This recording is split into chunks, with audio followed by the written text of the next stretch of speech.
Well, folks, it just snowed in Texas. That is one of the signs of the apocalypse. The world's about to end. But before it does, you need to go to www.NTTFGPOD and subscribe. I'm Rock. And I'm Archie. Well, our opinions, they might not matter to some, but... What are you doing in there? It's a podcast. Immature, crass, trashy. And those are their good qualities. These poor schmucks are a couple of IQ points away from eating paste.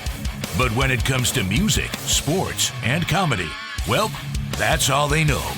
You're listening to Not These Two Fucking Guys. Not These Two Fucking Guys podcast.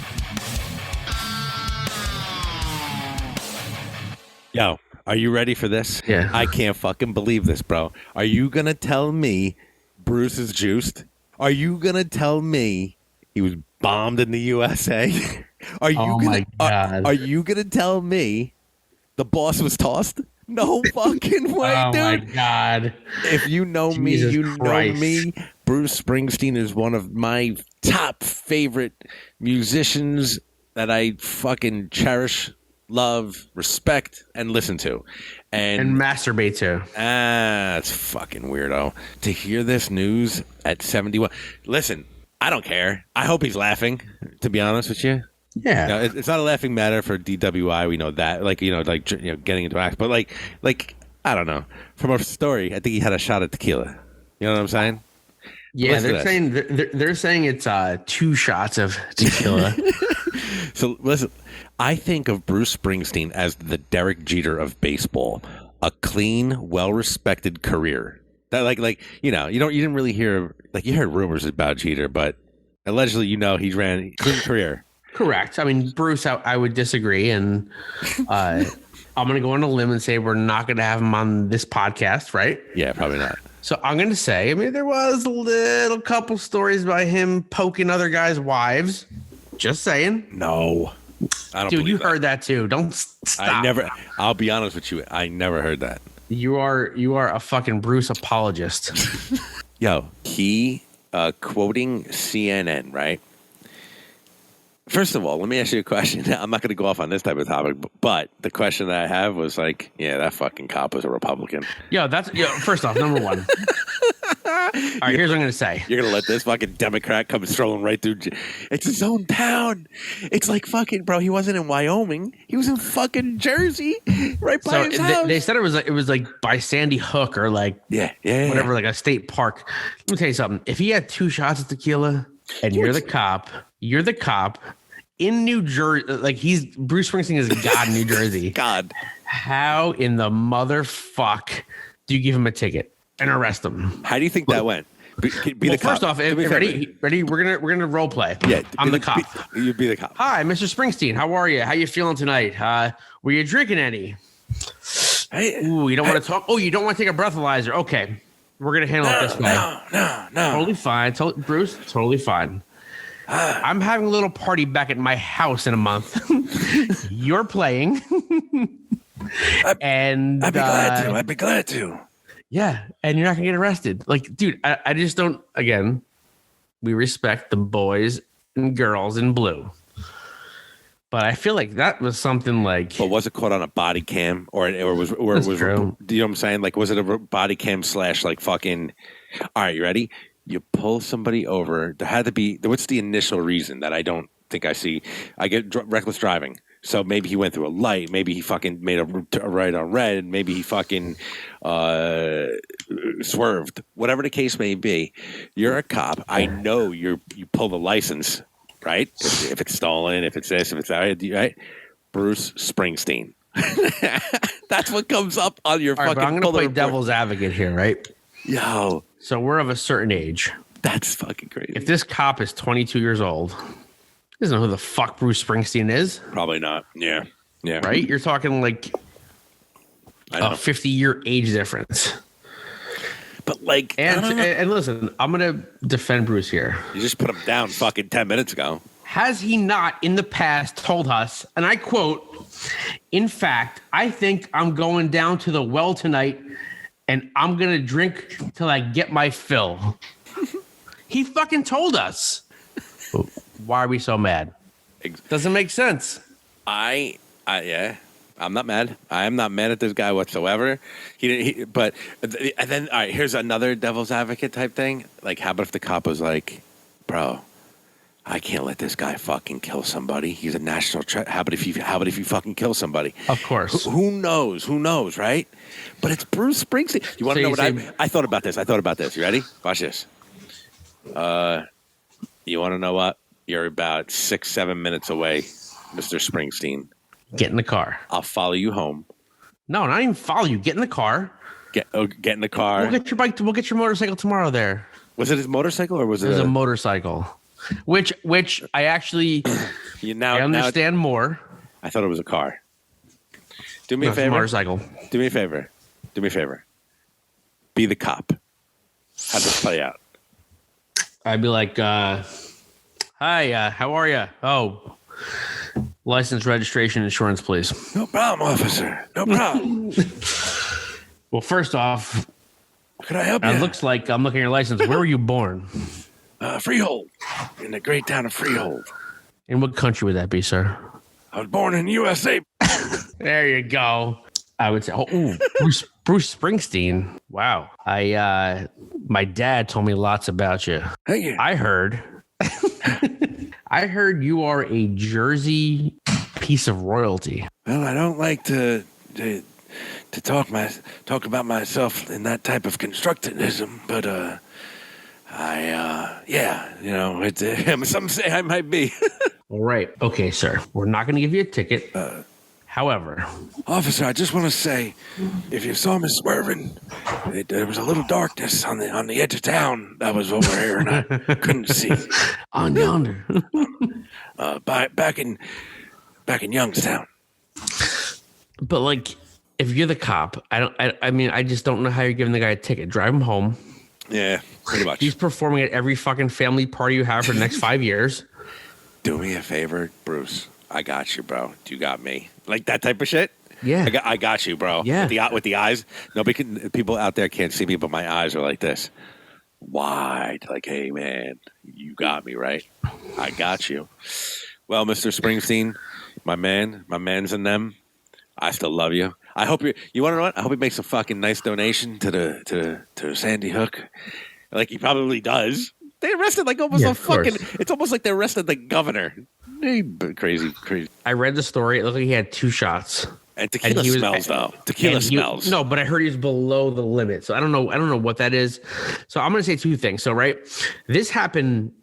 Look at the power of Bruce Springsteen. For some reason, this happened in November. And they did not release it until now because Jeep probably knew that they were going to have to pull that commercial. So he's like, we're not fucking pulling. Do you know how long? Yeah. I read a story about him. They tried to fucking capture his ass for 10 years. And every year it got to just first 5-6 years, he was like, no, it's not, I don't do it. I don't fucking sell my music and I'm not in a fucking commercial. And then the guy stopped. And I think, then this fell on his desk, and it's such a prolific time that he might think that it's the best time to release that commercial. He finally releases that commercial, and now what? He gets a fucking Dewey in the fucking hook. Yeah, but see, the problem is it happened, and that's the thing. Like, they waited till the Super Bowl was over, till the ad was released, and now they announced that. And so first off, I watched the Super Bowl commercial with Bruce Springsteen. Number one, he came off like a fucking cowboy from the Midwest. He's not. Western Stars was his last album, and that was like the theme. But yeah, I get it. I get it. And we all want to meet in the middle. Yeah, no shit, right? Now we do. The answer is always somewhere in the fucking middle. We get it, Bruce. We all want to meet. He's wearing a fucking cowboy hat, I think, in the commercial. You know, I thought he was. Yeah, I know we don't do that nowadays. But I thought it was going to be like a pack of marbles in his shirt pocket. Yeah, right. He looked like a marble up in his sleeve, like fucking Schneider. Yeah, Schneider. So I watched that, and I'm like, Bruce, you said you would never do this. I feel like a little bit you may have sold out, right? Then I hear about this story about the DWI, retroactive November, and then I hear Jeep drop the ad. fuck you, Jeep.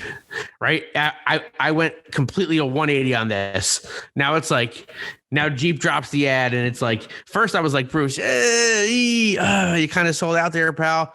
Now it's like, Jeep has it, knows what, I'm sure they knew what happened. Yeah. And just drops it.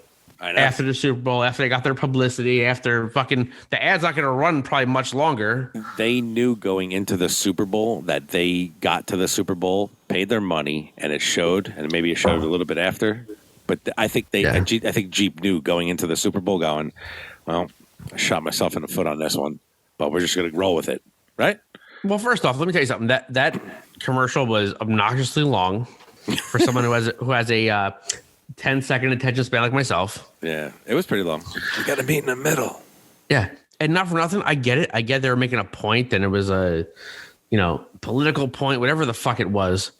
Did you see the two Jeeps that appeared in the video? They're from the fucking 80s. The Wranglers. I mean, right? maybe. I'm not a marketing whiz. Throw something out there that's from like this year, last year, something you want to sell. We get it, Jeep. And you dropped old Mr. Springsteen.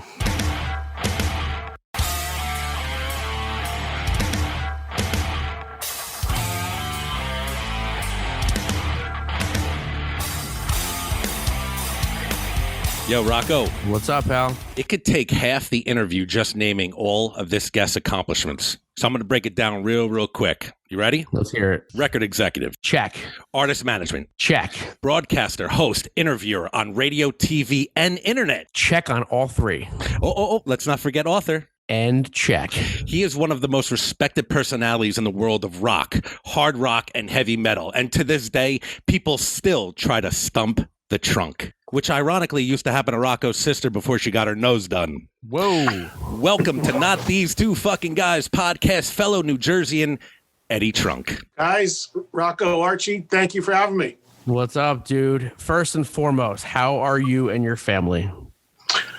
Oh, good. I've got no complaints, man. I have no right to complain. I've been lucky to keep my main job, which is my daily radio shows, and be able to do those from a home studio, which I had always done anyway. So that was great. And, I'm lucky. I mean, I've got a good sized house so everybody can have their own space. I've got a little house down at the Jersey Shore if I need to get a little break. And, nice. Although I've taken a ton of hits like anybody in terms of some gigs and money, having my anchor job and still getting a paycheck has been a blessing. So I'm in no position to complain about anything. I think more about people that have had a hard time making a living through this, or live alone or in small apartments. And I'm not in any of those categories, luckily. So I've nothing to complain about. And I hope we're on the other side of it sooner than later. Well, that's good to hear. It's also good to hear that if you have any free weekends at that Jersey Shore house, me and Archie are definitely down for. I'll keep that in mind. Yeah, right. Many a weekends for me and this guy going down. Too many. Called a Benny and going down the shore. Oh, yeah. Well, I was a Benny, too, up until just a few years ago. I mean, it was always a dream of mine to have a little place down there. I grew up going to La Valette, and my family had a place there for a little bit. My aunts and uncles and my grandmother when I was a little kid. So I have a huge history of being a Benny, as we call it. And it was only in the last 3-4 years that changed. And I'll tell you, I find myself, I like going down there in the winter. Most people will be like, what do you do? It's so quiet. There's nothing going on. But that's exactly why I like it. It's like really super quiet. So it's a nice little getaway spot. And I'm fortunate I was able to swing it a few years ago. Once every couple summers, my wife and I, we had 2 little girls, but we would get a shore house. And even though it's, an hour and a half away, we would just go down, and it's just, you're just getting away. Cause we're from like the Essex County area. Yeah. So we would go down to either Point or a seaside or something like that, get a shore house for their a week or two and just enjoy it, man. Yeah, it's great. It's great to have. I mean, I've been lucky. I haven't rented it or had to rent it out, so it's nice to know it's always there, so I can kind of drop in at any time. And it's just nice being down there. Like you said, for me, it's 90 minutes as well, but it's just totally different. Feels like totally different vibe. So it feels like you're like really away. Yes. I tell you, I think we all kind of live in the same area. And every so often, I'm just like, why the fuck don't I just move down the shore? I'm like, and people are like, oh, well, like you said, oh, wintertime, no one's there. I'm like, great. that sounds awesome. Rocco, I got to tell you, look, I'm from New Jersey and I've lived here my whole life. And, I'll always be a Jersey guy. But as I'm older, I'm now 56, I am very much of the mindset of like, I'm ready to get out. Yeah. I understand why. When I was a kid, I could never understand why so many older people from New Jersey and New York were in Florida. Yeah. And now at 56, I realized why Florida is New Jersey, New York South. So I'm ready. My wife, not so much. My kids are still in high school, so it's going to be a little bit. Yeah. But I've been looking around at some other states and places. I probably would always keep the place at the shore.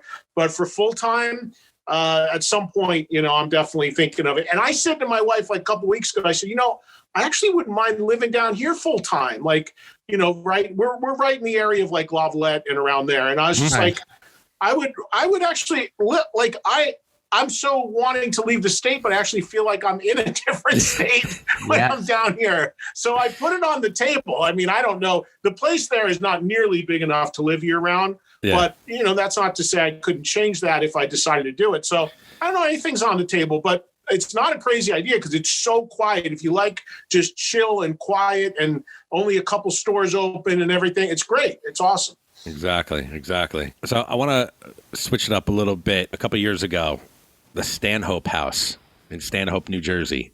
Oh, yeah. Rocco and I had the pleasure of opening up one of your speaking engagements. Is that right? Okay. I don't know if you remember, probably the last one you might have did there. Yeah. I remember doing the Stanhope House, yeah. Okay. So Rocco and I, we're in a local band, and we were one of the bands on that bill, and we had such a good time. And to hear you speak, and I got a little pissed because the fucking crowd was like loud, and I'm like, I'm all nerding out with music, and I'm like, I want to hear his fucking stories. And I'm drinking with the rest of them, but I'm like, shut up. But when in Rome, I had the opportunity to try to stump the trunk that night. Oh, is that right? Yes, and it was a question of, I'm not going to get the whole into it, but it was a question of Peter Steele. He reincarnated Carnivore, and he got Joey Z to be a guitar player. And you said to me you were sweating a little bit, but then you got it. You did get it. What's up, man? Archie from Bloomfield. Hey, Archie. How are you? Good. 2006, 2007. Peter Steele. Peter Steele. Typo, yeah. Reincarnated Carnivore. They played Whack in open air, Chicago, I believe it was. Who was the guitar player that he recruited to play? In the reunion of Carnivore.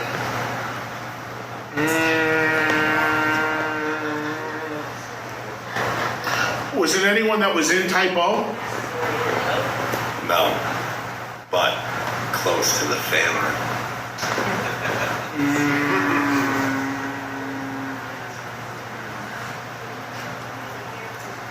Was it someone from Life of Agony? Was it? I got it. Who was it? Was it Joey? Joey Z. Joey Z. Wow. Oh my God. Good job, bro. Thank you, man. Woo.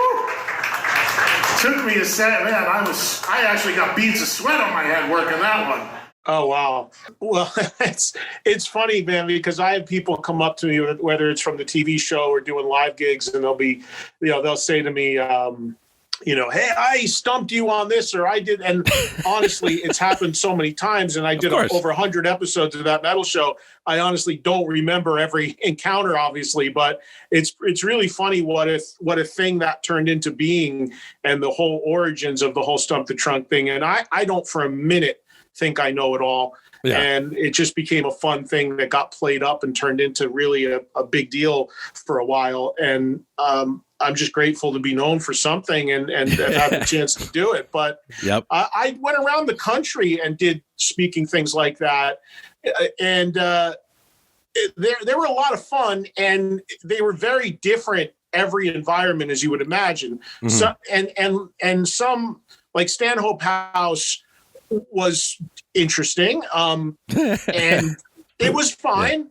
Yeah. Honestly, it was fine. I've been in way worse settings than that.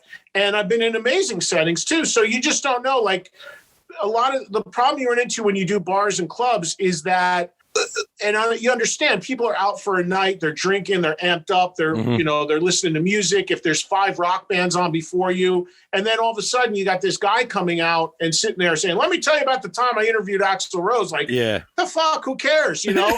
Half the people care, and the other half are there to play pool and have a drink, and they don't want to hear you yapping. So it can be a challenge at times, but whenever I did them, I would try to tell the people that booked me, "Hey, look, this is what it is. Try to promote it more like you would a comedy show or something." But inevitably, they would still put on 5 local bands that sold tickets or something before, and you walk into this buzzsaw of energy that half the people just don't want to know about it. So I got used to it, and it, just like anything, there were good moments, okay moments, and some pretty Spinal Tap moments too. Yeah. Well, lucky for you, we were direct support, so there wasn't much energy before you. So you're welcome. It was a fun night, and a lot of my friends were like, listen, me and Archie are friends that are like some of them are not into music, and definitely not into we play like a heavier hard rock / metal. They're definitely not into that. It was actually refreshing to hear somebody after us talking and telling stories and answering questions. Like, oh, that was definitely different and cool. So yeah, it can be hard. It can be hard to keep focus, when you got people yelling and ordering drinks and playing pool or whatever. It can be hard. I did one in one that jumps out. I did one in I want to say maybe it was Kentucky or something like that a couple of years ago, and it was just horrible. It's like there were a lot of people there, but they had no idea what was going on. And there was a pool table right next to the stage, and people calling their shots playing pool. And there was hardly a PA, and it was just like there was no back area at all. So, I stood out by the dumpster, freezing my ass off, waiting to get called in. It was nuts. So look, it's no different than a touring band or anything. You get into a million different environments. And for the people that do show up, you hope they had a fun night that were there for you. Hey, Trunk, what do you think? Corner pocket? Exactly. So I also want to talk about your podcast. I think this is awesome. I love that you stepped into the podcast land. I know that I believe it was like 2014, if I'm correct. Yeah, it actually was. That's exactly when it was. Okay. Radio, hardcore radio, TV, and then you decided into podcast land. Like, I know that Rocky and I started this a little while ago, and I know it's a different, obviously we don't have your experience, but it's a different animal. What were the differences between radio and podcasting, or is it just blend into one? Well, the reason for the podcast when I started it versus now is actually very, very different. So when I started the podcast in 2014, I was approached by a company called Podcast One, who were one of the leading podcast producers. They do Adam Carolla's show. They do some really big stuff. And at the time, I'm good friends with Chris Jericho, the wrestler. Correct. And Jericho had just started a podcast with this company. And he said, "Dude, you should do a podcast." And I was just like, I'm already doing a couple radio shows, and it just would seem redundant to me. Yeah. I don't know if I want to do that. He's like, "No, it's another thing." And I knew at that point podcasting was already a big deal, obviously. But I was just, I was like, I'll have a conversation with the company. So I met with the guy in New York who was working with Podcast One, who was signing up new shows. And we had lunch and we were talking, and he's an old radio guy, and he was telling me about it. And at that time, I was doing only 2 radio shows a week. I was doing my syndicated FM show, and I was doing 1 show a week live on Sirius XM. So I had a little extra time in my schedule. And the other thing about it was I also had always wanted to have an outlet to potentially do interviews and talk to people who weren't like right in the wheelhouse of what people would expect from me. So, and I'm talking still music stuff for the most part, but not necessarily hard rock. If there was something outside of that, or if there was a producer or somebody that really wouldn't make sense on radio because it's not a big enough name, that I was like, okay, it'd be cool to have this other outlet to do that. So that's what the podcast started out being. And I was doing interviews exclusively for it and content just for it for about 3 years. Okay. And then what changed was I was hired by Sirius XM to do a daily rock talk show, which I do still currently. So they launched this channel in 16 called Volume, which is channel 106, and it's an all music talk channel. Yep. And they came to me and asked me if I wanted to be the one of the full-time hosts up for the launch. And I said, yeah, as long as I can talk about rock and stay in rock, I'll do it. So it turned out to be a tremendous gig, which I still have to this day. And when I started doing that, suddenly my radio load went from 2 shows a week to 7 shows a week, and 6 of them live. And I was like, this doesn't make any sense to do, like, say I interview Steve Harris from Iron Maiden. And then what am I going to do? Say to him, hey, dude, stay on the phone or stay on the line and give me another hour for my podcast. It would just be redundant. Yeah. So I said to Sirius XM, I said, hey, can we do something? I've got this podcast. Can we do something where I take an interview from the radio show and put it out as my podcast so that people that don't get Sirius or XM, or people who can't get it outside of the US or Canada, can hear what I'm doing? And they were pretty cool about it and said, yeah, we'll let you do that as long as you wait 10 days after the interview originally aired. So the interview is live on their air, and then it lives on their app on demand for like 10 days. Then I could repurpose it. So that's, for the last 4 years, all the podcast has been a repurposing of one interview that I do from my Sirius XM show with a new open and whatever around it. Gotcha. So it's 2 different things. It started out as its own thing, and now it's really just another repurposing of an interview for people who don't have Sirius or XM or live outside of areas where you can get it. And it's been great. And the big change now that literally just happened, which is not really even known, but and it's just a behind the scenes thing. The podcast is actually going to be soon, in the next couple months, moving under the umbrella of Sirius XM, because they bought a podcast company called Stitcher.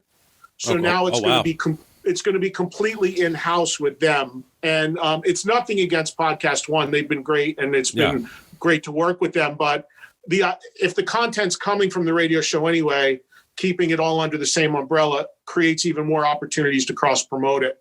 So we'll see how that goes. That won't be a change that anybody listening is really going to notice, but it's just something behind the scenes that will probably help get it out there even more, hopefully, because of the ability to turn the interviews around quicker and promote it more through the radio show. So obviously you're a Jersey guy. We've been fans for a long time. When you launched your show on Volume, and I want to say again, dates are always kind of like scattered to me.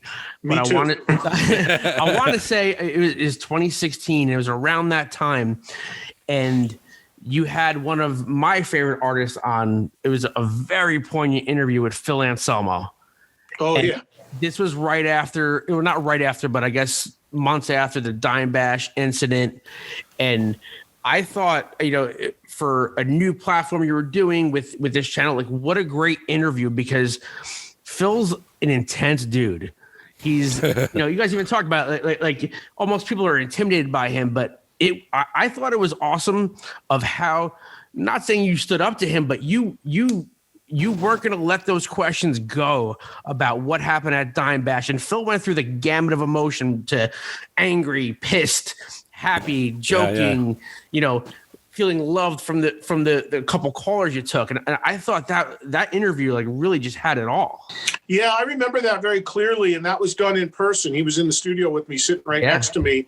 And there were a lot of people that coming out of after that interview said to me, were you scared? Like, did you feel he was going to pop you in the face, or did you feel like tension or what? And I said, no, because I don't know Phil well, but I think he's often misunderstood.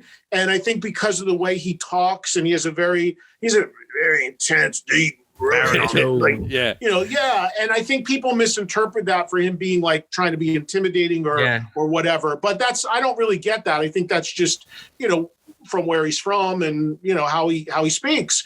So I wasn't concerned about that. And look, having done this now coming up for almost 40 years, believe it or not, you have to figure out a way to ask the questions that people want to hear the answers to, and try to do it in a respectful, diplomatic way that's not going to get you popped in the face or get you to have to walk out of the room. And it's a little easier for me than maybe some others, just because having been in the game so long, and these people, if I don't know them already, they may know me and they know of me, and there's a mutual respect, I think. So it's usually works out. And that was one that certainly worked out. And what's interesting that you bring that up? I'm just realizing, like, outside of a couple text messages here and there, I don't think I've had Anselmo on since. And I should actually reach out to him and see if he'd like to come back on again, because I just read where Pantera is like releasing a beer, and and Phil's been out doing Pantera songs when they were touring. So there's a few things to talk to him about. So you put that in my head. I'm going to try to get him back on. That's awesome. Yeah, we've had Steven Taylor and Joey Gonzalez from the Illegals, and their tour was, the last one to open up for Slayer. They were doing, a Pantera set. But I remember watching that interview, and I thought it was awesome. Listen, first off, if Phil comes in your studio, he feels comfortable with you, and obviously you have his respect. But I think the way you commanded that interview was really, really awesome. And I'm like, go Eddie, like, because again, he's an intimidating dude sometimes. Yeah, well, thank you. And I do remember after we did that, we took photos. And I have them, and we're in a boxing stance. So we're like mock fighting. And because we were just doing that though, because he's a big boxing fan, and I'm a bit of a boxing fan myself. And I think we were talking about boxing, and he was talking about, because I'm a pretty big guy. He's like, did you ever consider boxing? I was like, no, but we have photos like this, I know, which just kind of goes with the tone of that interview, even though it was not adversarial at all. We were just having a intense conversation about a really important subject, actually, with what he was going through at the time, the accusations. But I'll tell you what, here's what I was just like, obviously studying the interview, and it was, you helped him tell his side of the story, where I felt like sometimes, where the anger would take over and the frustration, because he knows that he wasn't wrong, or he felt that way. You kind of like drew it out of him, and that was surely remarkable. Thank you. I appreciate it. Man. I do remember that interview, and I just remember, well, Eddie, that deep, gravelly voice speaking at his side. So now you don't have to name any names, but have you ever had any interviews where maybe it did get a little hot, you might not know what's going to happen next throughout your career? Everything mostly civil to the point. Yeah, I mean, I had interviews that went kind of differently than I expected them to go. The only time I ever had an interview that comes to mind where I actually asked the artist to leave and ended it early was, it was a band that nobody's ever heard of because they never made it. But there was this band that came in, this would have been over probably 20 years ago. And they came into my studio at the time. My show was on WNEW out of New York, and there was a band that I think the name was, I think they were called The Unband. That was the name, and they just put out a record on a label, and if I remember, if it's coming back to me right, I think they had done a Billy Squier cover, and that got my attention, and the record was pretty cool. And the label rep was like on me to have them on. And I said, yeah, sure. I love giving a new band a shot. So have them come in. And they did. And I just remember them being super annoying, and they had like a real rock star swagger about them and the way they were conducting themselves when nobody knew who they were. Mm. And I was just like, guys, this isn't working. And then I was just like, I ended it. I'm like, all right, guys, thanks. And it wasn't like we had a fight or anything. It was just like I ended it and, wanted to get them out of there, because it just, you can pull off some of that shit if you're like a huge name that people really will tolerate and sit through that stuff. But when you're a band that nobody knows, and you're sort of big time, and people are acting like you're Guns N' Roses or whatever, it just doesn't work, and it just was not working. I mean, there's other stuff that happened too. I mean, again, nothing adversarial, but when we had Axl Rose on that metal show, I mean, we literally waited 13 hours or so for that interview. Jesus. So that was pretty crazy. And then on a completely other note, like sometimes that I find a lot with interviews is that you get the people around the artists, the handlers, the media people, the publicists, the managers, they wind things up to a degree that doesn't need to exist. They try so hard, maybe overcompensating for their job or to earn their paycheck, that they put you in a position where you really feel like this is going to be really difficult, and ask this, don't ask this. One of my biggest rules is I won't do interviews with preconditions. Like, I won't do an interview if somebody says to me, but you can't ask about. And I will, but I'll tell the person I need to disclose that you told me I can't ask about this. Because then it just sounds like to my audience, I'm not doing my job. Yes. Sure.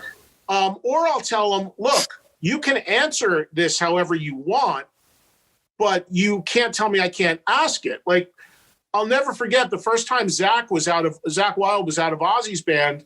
He had already been booked to do my radio show. And then, like, the day before, the news came down that he was out of Ozzy. So I'm like, oh, the timing works out great for this. I can talk to Zakk about it. And that day, the label person called me and said, hey, we know you got Zakk booked. He's still going to do the interview, but you can't ask him about being out of Ozzy. And I'm like, how do I, my entire audience listening, how do I not ask that question? I would look like the biggest heel on the planet. Of course. No, you can't do it. So I passed on the interview. I said, and then I'm sorry, I can't do the interview. And what was crazy about that is I know Zakk well enough to text him. Yeah. And I texted him, I go, hey bro, nothing personal, and he knew nothing about it. Oh, so wow. That's what I mean by like handlers getting in the mix with things. And, I did an interview a couple years ago. It was the first interview Steve Perry did in like ages. I listened to a little bit of that. It was the launch of his solo record. And everyone was sort of winding me up about, well, he might not want to talk about Journey too much, and you might want to stay away from this and that. And they, people were like, it was like a boxer getting ready to go in the ring, like prepping me. And I'm like, I don't need this noise. Just let me do my thing. And he couldn't have been greater. Like you could tell none of that pressure was coming from him. He was just like, awesome, let's go. So it's really hard. Like, I'm fortunate that I have the history I have where I can cut through some of that stuff. And that gives me a great advantage. That's awesome. I wanted to ask you, nowadays, with the lack of touring bands are doing, bands are still putting out content. They're still putting out music. But on your end, are you finding it like a little hard to come up with content daily for your shows? No, I'm lucky. I mean, when the pandemic first started, we meaning the company I work for, Sirius XM.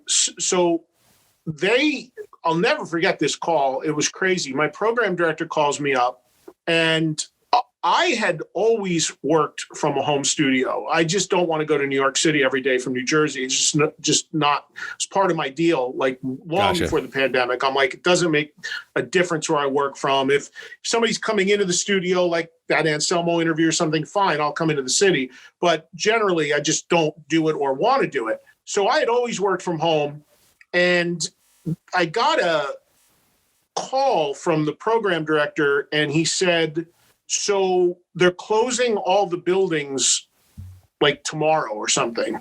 Okay. And Sirius XM has multiple studios and headquarters, the main ones being New York, then Washington, D.C., then L.A. And that's where all the operations come from and everything. And I go, we're closing the buildings. And he said, yeah. And my engineer and my producer and everything are in those buildings. I said, well, what's going to happen? He goes, well, what I'm telling you is you can't do a live show for the foreseeable future. I'm like, wait a minute. I do a talk show. Like, I'm a solo act. I don't have a co-host. Like, I rely on my callers to give me feedback. If I have nothing, I can at least always go to the phones. Yeah. And if I don't have phones, like, what am I doing? So he said, got to figure it out. Wow. So for like 3 months, I had to do my show pre-recorded, where I would do it just talking into a microphone and sending the file in the night before, and it would air the next day. Okay. And I couldn't even do interviews because I didn't have my phone stuff was coming through the buildings. Yeah. So it was literally me just finding something to riff on and fill 2 hours a day for a little while. And then it became, they gave me this unit that could record phone calls at home. So then I could at least put interviews in, but nothing was live. Mm-hmm. And then I started, instead of answering phones, answering emails and telling people when to email in. So I figured that was tough, but we navigated through that. And then after a couple months, they had these engineering substations set up around the country. So there were people with these engineering consoles in their house that were running my show. It was crazy. Wow. And then it was only as recently as a couple months ago that they opened the buildings in New York and LA only for essential personnel doing that engineering work. So now we're back to as normal as we can be until we can everyone could go back in the studios. So it was a little crazy there for a minute, but in the last couple months, it's really smoothed out. And I'm really lucky in the sense that when I go on the air, I mean, there's days that I go on the air and I may have a guest in the second hour or something, but there's days I'll go on the air and I honestly, 60 seconds to live and I have no idea what's going to come out of my mouth. and somehow I've always had the gift of gab. And, I come from a dominantly Italian household where everybody talks with their hands. Yep. And that's me. So I can pull shit out of nowhere. Like 2 days ago, I'm about to go on the air, and I found an old tour book from an old Kiss show that I went to. And I started talking about the tour book on the air. And the next thing you know, I have a dozen incoming lines, and they all start flashing because everyone wants to call in and tell their story about their first tour book. That was there's the show. It's gone. Show. Yeah, 60 seconds before I went on the air, I had no idea I was going to talk about tour books. So it's great. I love that. And I love that spontaneity. And it's just like whatever happens. I think that's an awesome, that's a God-given attribute because it's not you're just filling time and you're not just a gift of gab. Okay. But you make it interesting to the listener. So, that's a whole entirely different thing in and of itself. I think that kind of stuff, again, Archie and I have a little bit of background in music and, doing a podcast, but the appreciation we have for that, I don't know if the regular rank and file ordinary person understands what goes into that. It doesn't just happen. Well, it comes from tons of experience. Like I started this whole world 38 years ago. Wow. I literally started right out of high school. So I was 18 and I've told the story before, but I literally started the day I got out of high school. So it just comes from the experience of doing it and also knowing my audience and also having built an audience. The one thing, if I've done anything in my career, is stay consistent to what I believe and what I like and what I'm about. so I'm actually talking to, for the most part, people who feel the same way and are into this in the same way that I am, or generally around the same age, predominantly men. So a lot of the things that I may talk about that get me excited or take me down memory lane does the same thing for them. And the one big thing when you talk about radio versus podcasting too is that radio is live, and it is a very different game. You've got to, there's no safety net. There's no going back and editing something. I love that. I love live. I've always tried to do everything I could do live. When we were doing that metal show, I really always wanted to do a live episode, and we never did.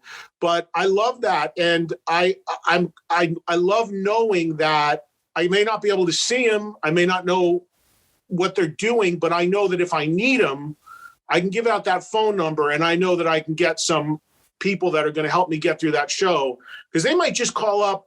All it could do is take one person to call up and be like, hey, Eddie, did you see Iron Maiden at Convention Hall open for Judas Priest? Yeah. And then the next thing you know, it might go down the line that we're talking about, like the kind of T-shirts they were selling or the hot dog vendor outside. And then the guy in California will call up and be like, yeah, I saw that tour and here's what went on. And it just goes like you can feel it like a fire going right across the country. It connects with people. So I love that. I've said many times on my show, I love talking to the audience and engaging with them, honestly, just as much as I do doing a big interview. I really do. So it's that mix. And what I call what I do sports talk for rock fans, because in this area, I grew up listening to FAN and now FAN and ESPN radio. I have a good friend that works on ESPN radio, and I love sports talk. And even if they're talking about some of the sports stuff I'm not into, I still love the debate and the discussion. And when I started the volume show, I very much tried to model it after that, where if I listen to the Fan, they may have an athlete on talking for a half an hour, and then the next hour is calls screaming and arguing about debating about something. And I just want to take those same things and apply it to rock music. Yeah, I actually, I was telling Archie, I believe you're a Giants fan. Like big time. Yeah. So we want to talk a little bit about the Giants. I told Archie he needs to limit any talk about Kiss, because you guys will talk. You and him will probably talk for like 3 hours, and I won't be able to say a word. I just did an all Kiss podcast yesterday called Three Sides of the Coin.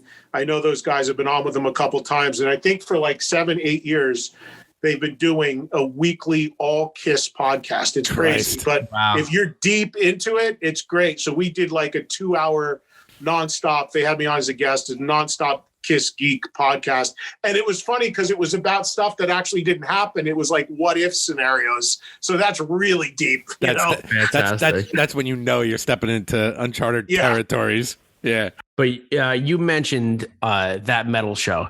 There was a period of time, it was probably like a 2.5 year period of time, where my TV did not leave VH1 between that metal show and Behind the Music. Like it was just, it was such an entertaining show. And, you guys always kind of made jokes about like maybe like the production value or like what you have. But holy shit, did you guys not make that fun? Well, that was always the idea, and it was easy to make it fun given that I was working with Don and Jim, because we were all friends. We were friends before we did that show together, and of course, they're both comics and stand-up comics for a living, so the ball busting was endless and merciless. I could imagine. And it went on during the show, before the show, after the show, during the commercial breaks. It was just endless. So we had a great time doing it. I mean, it wasn't without its challenges, don't get me wrong. I mean, it was a battle for me to get that show on the air and to keep it on the air, to be honest. But it was, it's something I'm incredibly proud of, and it's something I put a ton of work into, and it's something I'm still asked about all the time. And, the biggest question I get all the time is, will it ever come back? And it's like, we'll all do it again tomorrow. It's just out of our hands. It's just the network owns it. And should they decide to want to do it, or we can find a viable outlet that wants to do it, we'll do it again tomorrow.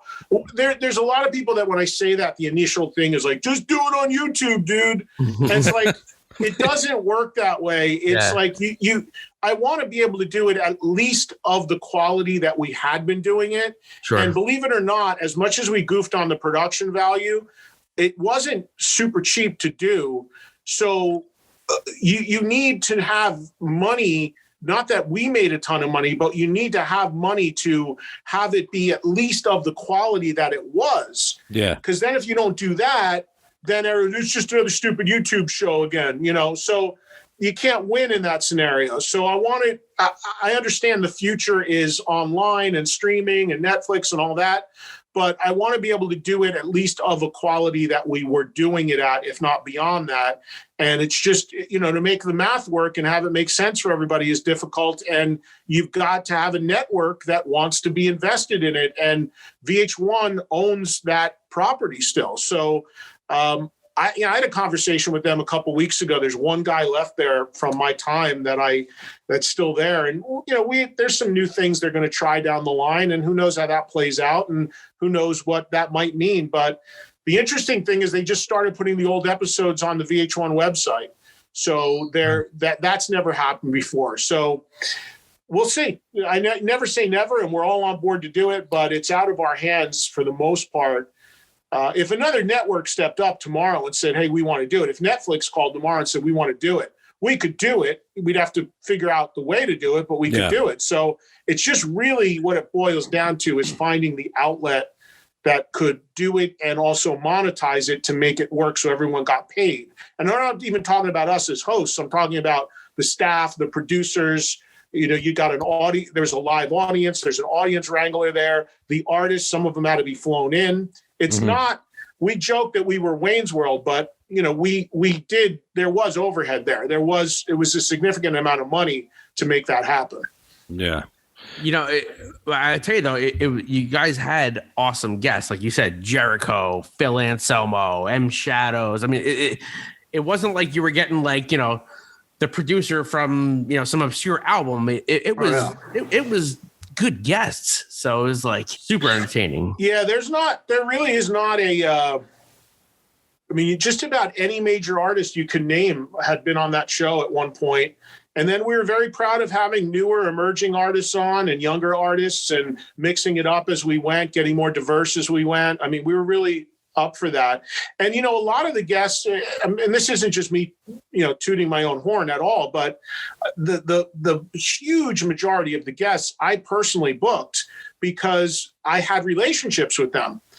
When we started doing that metal show in 2008, by that time, I'd started in radio in 87. Wow. I'm sorry, 83. So I already had, over 20 years of connections and relationships with these artists. Yeah. So the network would always defer to me. Now I would need the network to approve the guest, but as far as booking them and going out and getting them, honestly, probably over 95% of it was me. It was part of my job description, actually. So, oh, wow. And that's how it is even to this day with my radio show. We have a great talent department at Sirius XM, but there's times where they're just like, you know what, go ahead and just do it because in one text or one email, you're going to get the same answer and it just cuts out the middleman and can make things happen quicker. So again, it's just an intangible that I bring that comes from decades of experience. Prior to that metal show, what a lot of people don't know is I was a host on VH1 Classic. Yeah. I was a VJ there. I did a ton of work there. So that all of this stuff just carried over into that metal show. Well, I know that my brother and my wife and I went to go see the metal show once, and my wife's favorite drummer is Dave Lombardo. And it happened to be the fucking episode that Dave Lombardo was on. Oh, wow. Like how would that happen? Now, and I'm just bringing this up because it's a little nostalgic for us, but my favorite band is Life of Agony. And Joey Z was in the crowd that day. So I'm sitting here, and my favorite guitar player is to the left of me. Also, Freddie from Dingbats was there that day. I don't know if you recall that episode. Of course, I love Freddie, and I think he was at more than one taping, but I do remember there was a crowd shot of Freddie because I remember an episode airing. There was Freddie sitting right in the stands. Yes. John 5 is doing the your guest playing. I'm like, Oh God, I fucking love this show. And just like 1,000, fucking a million metalheads out there, we love the show. Yeah, we had a lot of fun. I'll tell you, we did the first 2 seasons in New York, the last 2 seasons in New York, and the middle 10 seasons all in LA. So, and we got into like this struggle because when we moved to LA, the New York people were like, "Oh, are you big time going Hollywood now?" All that. And it's like, no, we went there simply because 90% of the artists live there. It just was easier to get guests. That's all. Yeah. But then what happened was why we brought it back to New York the last 2 seasons was the show had gotten so popular that the guests were starting to route around to get to us. Like they were timing releases around us and tour announcements around us. So then we realized we had some leverage and it was like, all right, now they're willing to come to us so we can stay home. So that's why it ended up coming back. And, just for clarity, there's a lot of people that think that metal show was canceled or taken off the air. It wasn't. The network was taken off the air. Yeah. We were on VH1 Classic. VH1 Classic doesn't exist anymore. There's people to this day that say to me, "Oh man, my cable company doesn't have VH1 Classic anymore." No cable companies do. It's gone. It doesn't exist. That's why the show went away because the network changed. Wow. Well, regardless what Rocco says, fuck him. I'm just bringing up a little bit of Kiss, Eddie, and then I said you could do a little bit. You could do a little bit, and that's it. I'm just doing a little bit. I know you talk Kiss probably every day of your life. Your wife probably fucking looks at you. I never mind. No, it's all good. So. A little something. My brother actually was born in '64, and I believe he's same age as you. Yep. He was a huge influence on me growing up. As I went to school, I had a Destroyer jacket on, handmade, and people are listening to Wu-Tang, Tupac, and Biggie, which I love. But it's just a different type of, like, what the fuck are you wearing, man? That type of shit when I was going to school in the 90s. Takes me to my first concert at the Nassau Coliseum, 1990, Hot in the Shade tour. I saw Paul playing fucking 7 rows in front of me. The drips are coming down from this pipe. The fucking water's hitting his guitar. I'm like, this is the best thing I've ever seen in my life. I'll fucking never, I never forget that image. It's embedded in my brain. Why'd you go to Nassau instead of the Meadowlands? Well, you're gonna have to talk to my older brother on that one. I was 11. I don't know. Do you know who got to intro them at the Meadowlands show? No, I do not know. Me. No shit. Ooh. Yeah. Nice. You don't want to know what? When my brother hears this, he better have an answer. No, but I'm just wondering. I'm not saying it for that reason. I'm just saying because you say you're from Jersey. I mean, I despise going to Long Island just because traffic and shit. But bro, I lived Rocco and I lived 8 minutes from the Meadowlands. So why didn't we go to the I don't know. Yeah, Nassau's not fun to get to. No. Right. But that was my introduction to Kiss, and I became a Kiss fan from then on. So that was that has nothing to even do with makeup, as all the other fans know, at that time. But that to me was by far the best show and set they did of the non-original band. Like, to me, that was the best lineup. That was the best set list. That was the best stage of the non-original era of the band. Great. It was phenomenal. I mean, Bruce Kulick, phenomenal guitar player. Eric. Yeah, he's a great guy, too. Amazing. I just wanted to give you a little something on that. But fast forward many years later, I'm talking to my brother, and I'm like, listen, they're being inducted to the Rock and Roll Hall of Fame, which I heard interviews of you being at the table with Ace and Peter, or with Ace. I know that, right? Ace and Peter. Like, I was sitting right next to Ace, and Peter was the next table over. You're going to tell me, as a fan, you're not going to give us one fucking song. One song.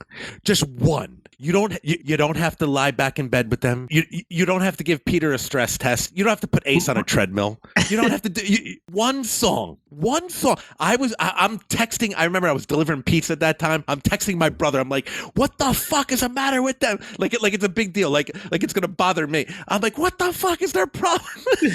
One song, and they show up with no makeup, and I'm just. But I just wanted to hear just a minute. I know you could probably go for an hour, but I just wanted to hear your take just for a second. I couldn't agree with you more. I mean, I've said a million times, it was an unbelievable slap in the face, I thought, to the fans. Yes. When, Gene and Paul are huge on saying, all the time, the fans are the boss and all that sort of stuff. Well, the fans were really the boss. You would have sucked it up that night because nobody wanted you in the Rock and Roll Hall of Fame more than the fans, and you would have at least given them what they wanted that night.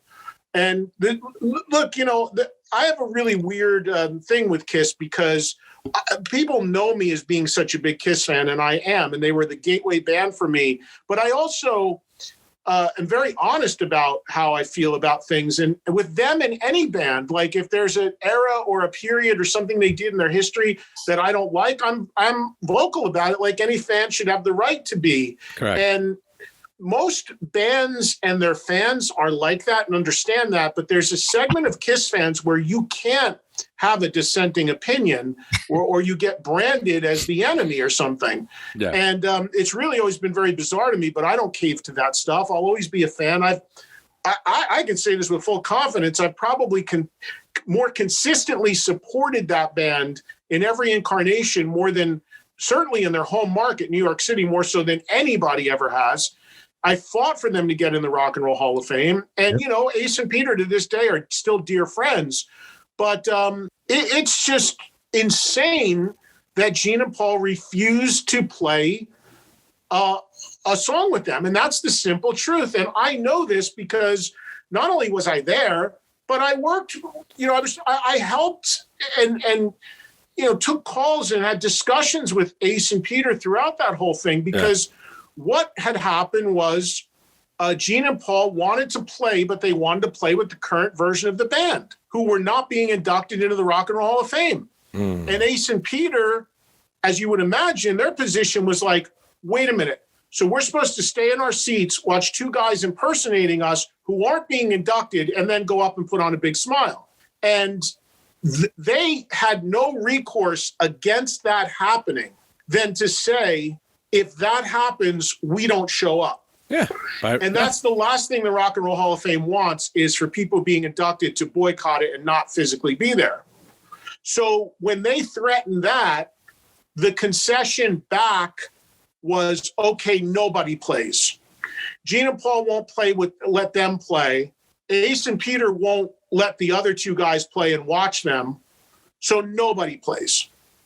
And that's why it went down that way. And I agree with you. I mean, nobody said that they would have to go out and do another reunion tour. No. Nobody said that it had to be a full set.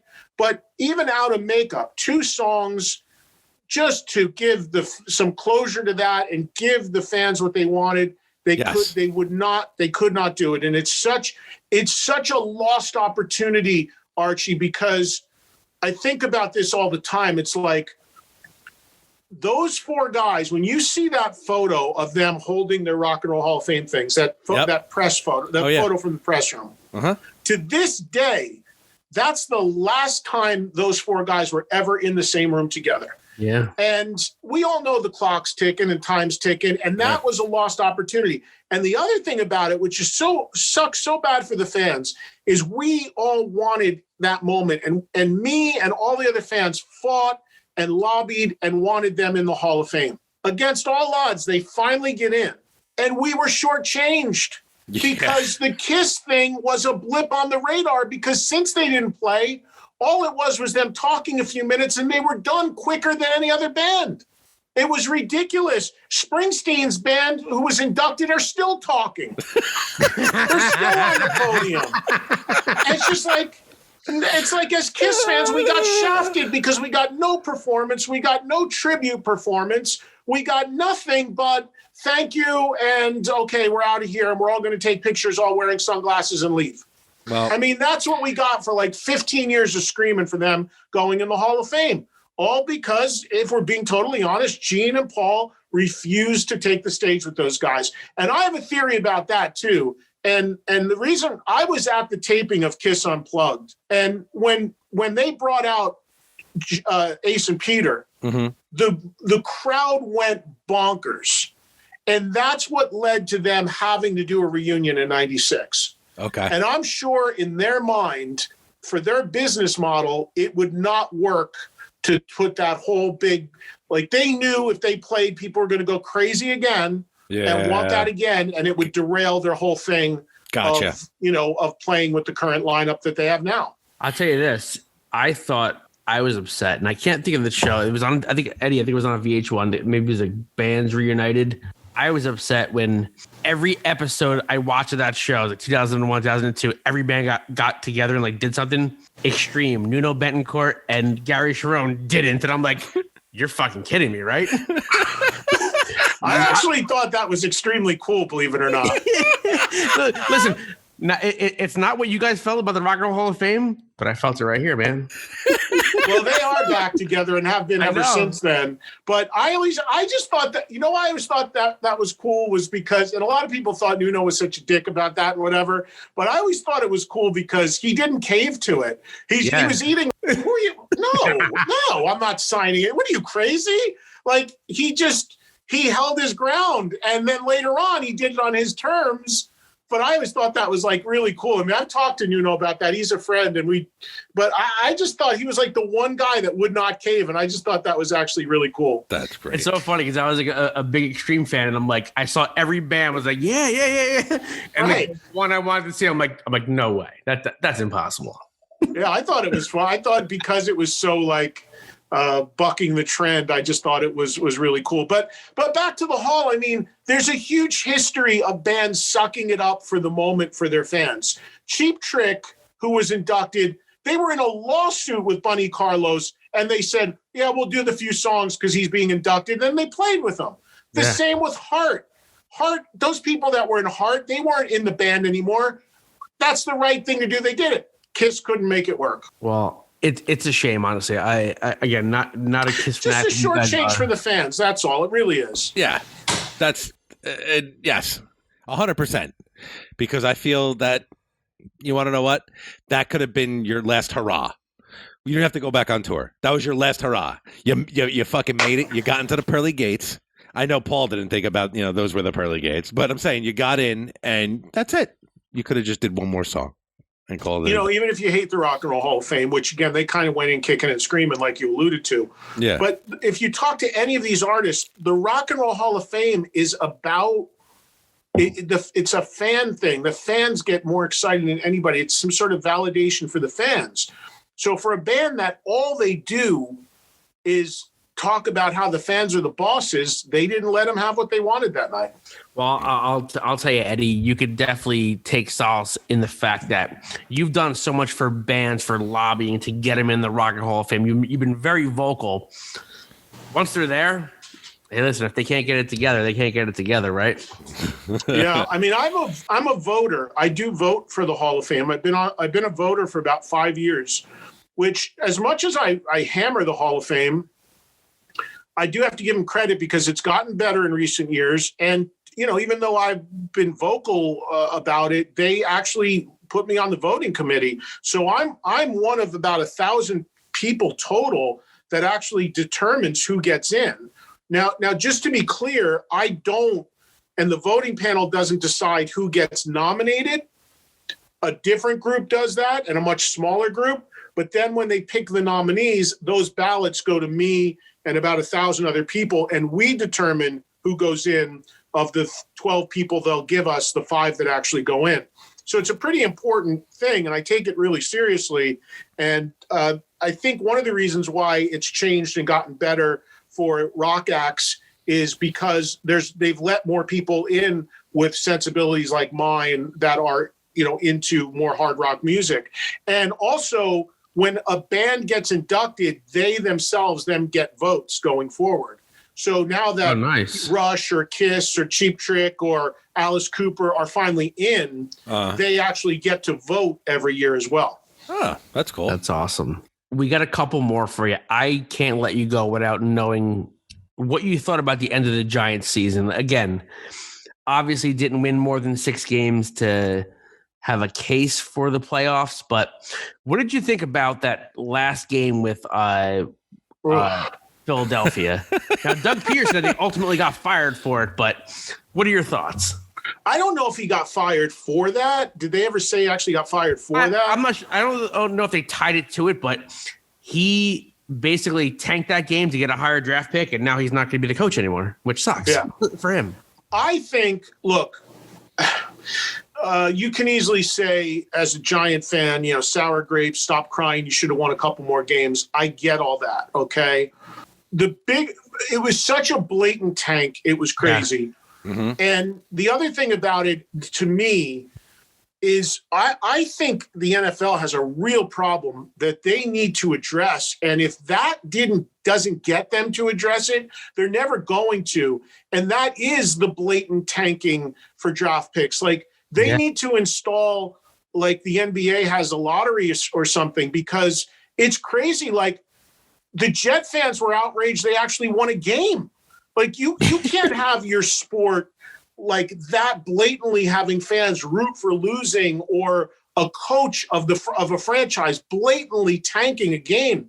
To me, the fact that there wasn't a response from the NFL yet, and that, I mean, they've got to bring that into the rules committee, because that's going to be a problem every year. If you're mathematically out of it, who's going to want to win? And if you've got your coach actually encouraging the tank, it's a big problem. So it stung me as a Giants fan, because I really thought, and I'm always optimistic with the Giants, and I may be delusional, but I really thought the Giants could have gone in there and put something together and at least given the Bucs a game.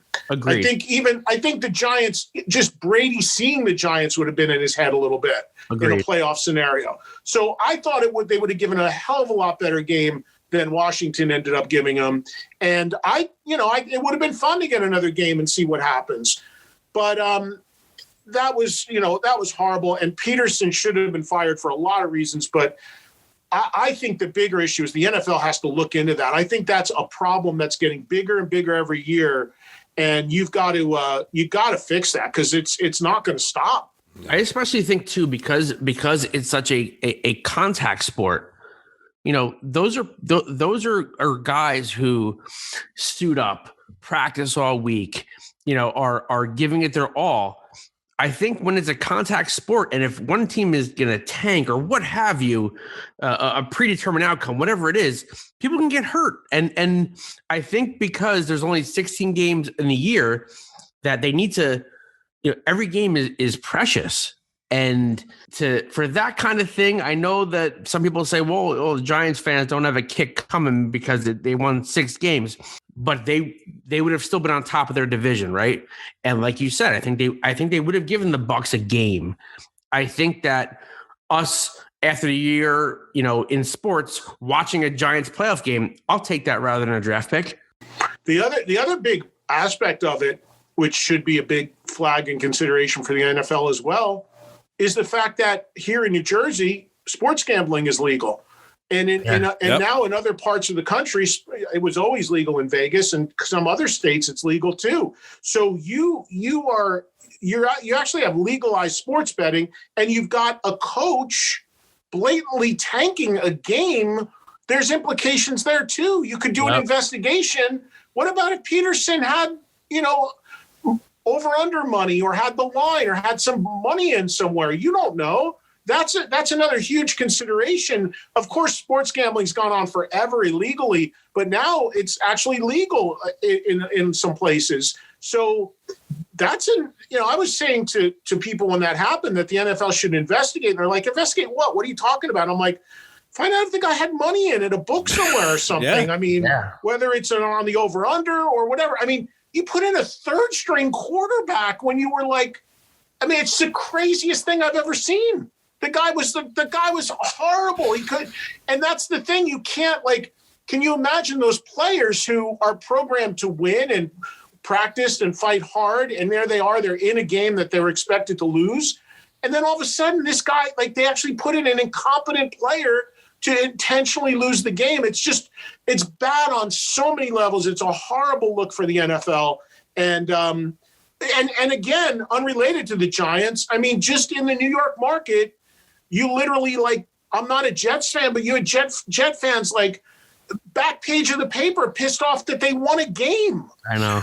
That's just bad for your sport. Well, Eddie, thank you very, very, very. I know we kept you long enough. Thank you so much for your time. If there is 2021 Kiss's final show, If they are coming back, I'll be there. I'm sure you will be. No, but no.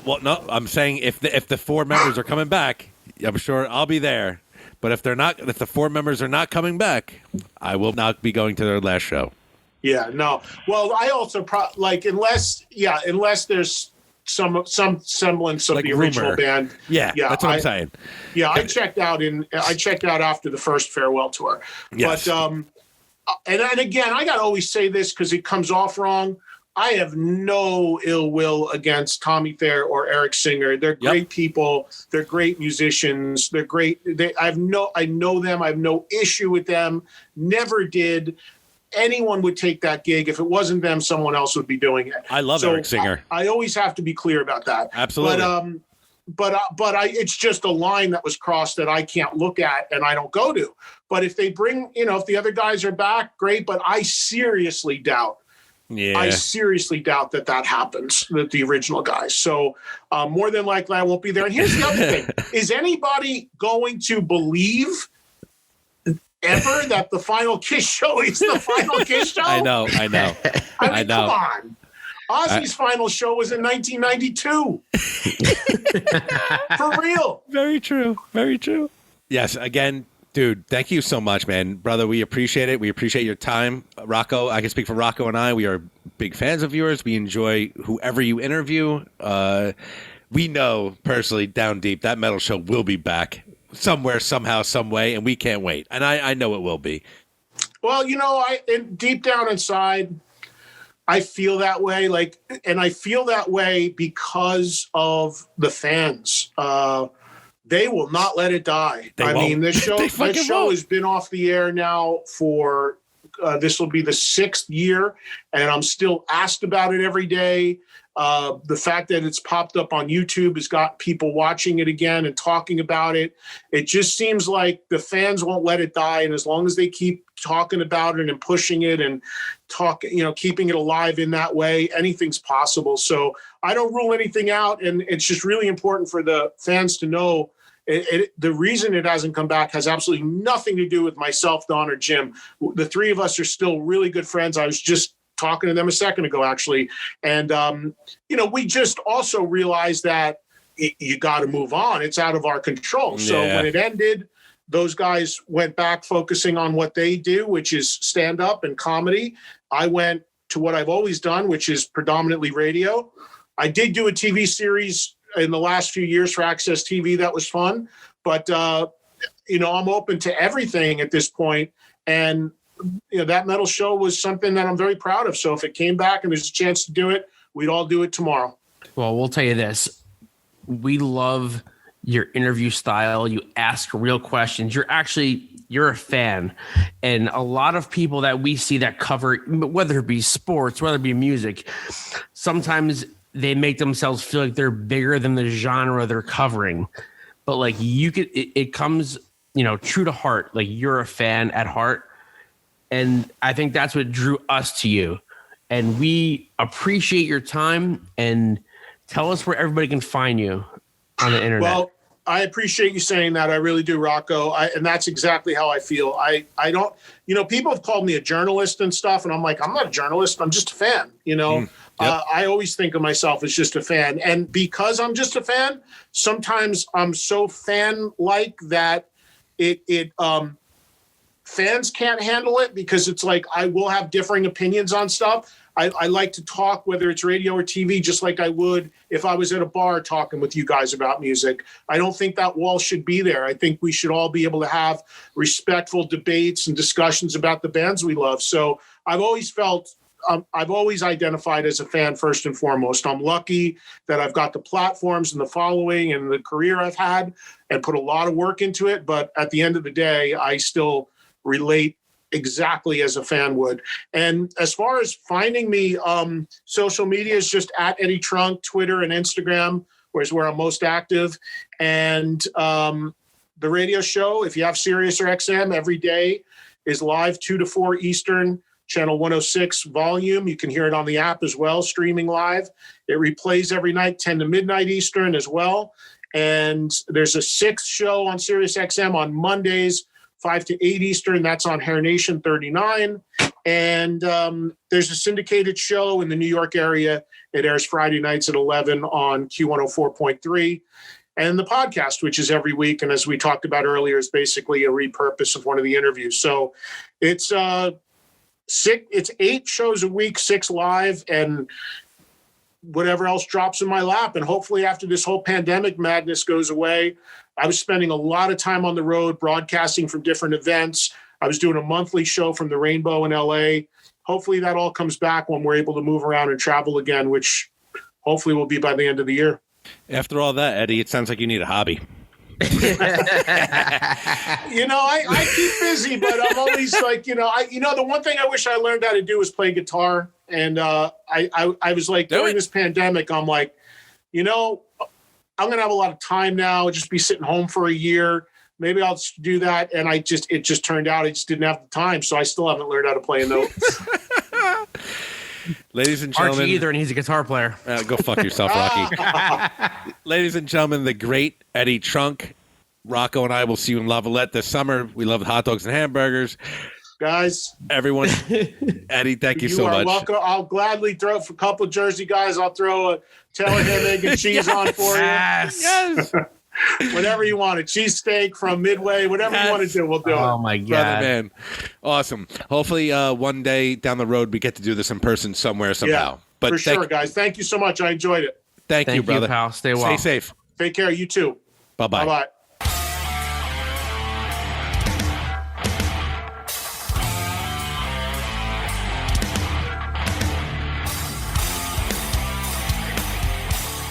Ladies and gentlemen, that was the great Eddie Trunk. Not only was I so fucking stoked that this was the coolest guest that we had on, just joking, everybody is the fucking coolest, but I got to talk Kiss. I got to talk fucking Rocco, got to talk a little Giants. I got to drink some fucking Terramana tequila. Great. He's fucking awesome. He's just like super passionate about what he does. Like that's like so passionate. Like there's a fucking dude from New Jersey that graduated high school that got to do what he loved from the time he left his graduation class till now. Yeah. See, my life is just like that. Except the opposite. But the opposite. By the way, great Phil question. That went a different route. Great Phil question. Yeah, no, he was good, dude. I heard that interview. I listened to that interview. Phil went the whole. He hit every fucking note of fucking. Hey, I'm cordial. I'm angry. I'm fucking pissed. I'm done with this. I'm happy again, and I love everyone. Yeah. Yo, Arch. I'll tell you this. Like we said in the interview, he asked questions that I'd want to know. Yeah. Like not your standard, I'm a reporter, I'm going to ask you this, and this. What was your favorite song you wrote in the album? What was it? He has such a love and the care about music and the artists and the people that he meets. And, and I said it in there where it's some people cover a sport or cover music and it's almost like they come off like they're bigger than the genre or whatever the fuck they're covering. He's like super appreciative and insightful. And I think that's awesome. With that being said, Rocco, what do you have to say to the people? If you just heard us talking to our boy, Jersey's own Eddie Trunk, and you're hiding a little plastic bag from your mom that smells in your dirty sock drawer like skunk, and you know that Arch and Rock hit hard like a Shaq dunk, then you're listening to Not These Two Fucking Guys podcast. We out.